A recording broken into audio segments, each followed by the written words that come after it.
Tungkol naman sa pagkain sa aso, ang tanong ni Ma'am Segarino Joyce Linde. Sabi niya, paano naman po ang kumakain ng mga aso?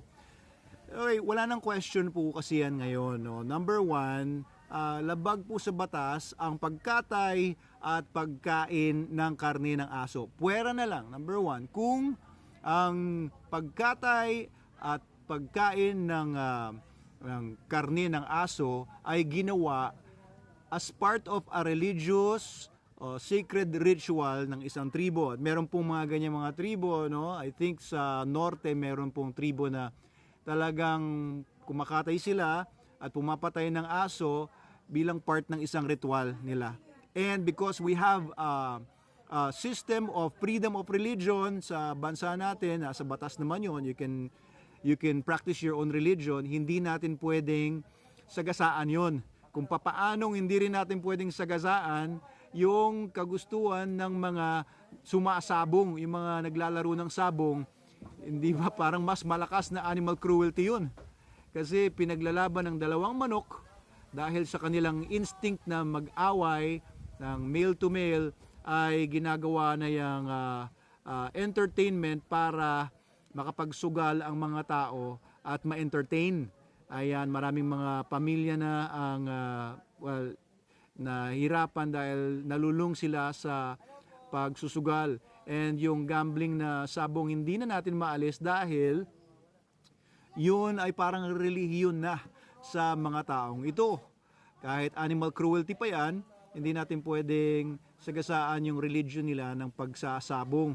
Oo, ingrained na yan daw sa culture ng Pilipino, kaya kahit nasabihin mo pang animal cruelty ang pagsasabong, hindi natin maalis. Ganon din yung pagkain ng karne ng aso ng mga ilang mga tribo sa Pilipinas. And yun lang naman ang exemption sa batas na hindi tayo pwedeng kumain ng karne ng aso, pati yung mga hindi tinuturing ng mga farm animals or animals na considered as meat.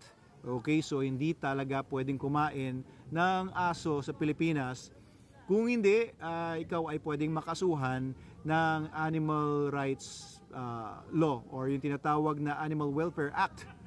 Kasi bawal po talaga yan, okay? Kung kumakain kayo ng aso, kung anumang reason, bukod doon sa nabanggit ko, dahil mainit kasi sa katawan dito kasi sa amin malamig O kaya yung aso kasi ay tradisyon na namin yan bilang ganito. Hindi na po pwede yan. Hindi na po kayo exempted sa batas na bawal po kumain ng karne ng aso. Pero yan lang po naman po ay recent law lang naman, no?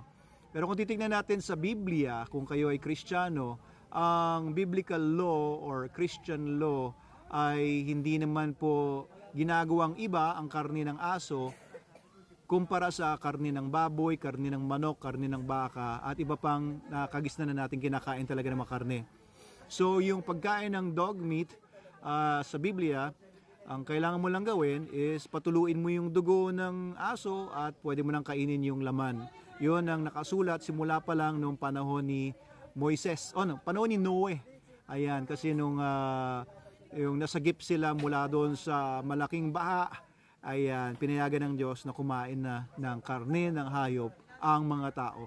At sinusugan naman yan nung panahon din ng mga Israelita na pwedeng kumain ng mga Israelita ng mga hayop pero kailangan mo nilang patuloy ng dugo dahil ang dugo daw, nandun daw yung buhay. Ayan ang sinasabi naman ng Biblia. Pero sabi din ng Biblia na kailangan sumunod tayo sa batas ng tao kung nasan ka man nandun. Sa Roma 13 yun. Kaya, nuturo na rin ng Biblia na huwag ka ngayon kakain ng karne ng aso dahil kailangan mong sumunod sa batas ng tao. Kung hindi naman ito sumasagasa sa mga batas ng Diyos. Alright, so huwag na kayo kumain ng karne ng aso dahil hindi, ito, isa pang issue dyan, no? Kung may rabies daw ang aso, pwede ka daw mamatay kapag kumain ka ng asong may rabies pala.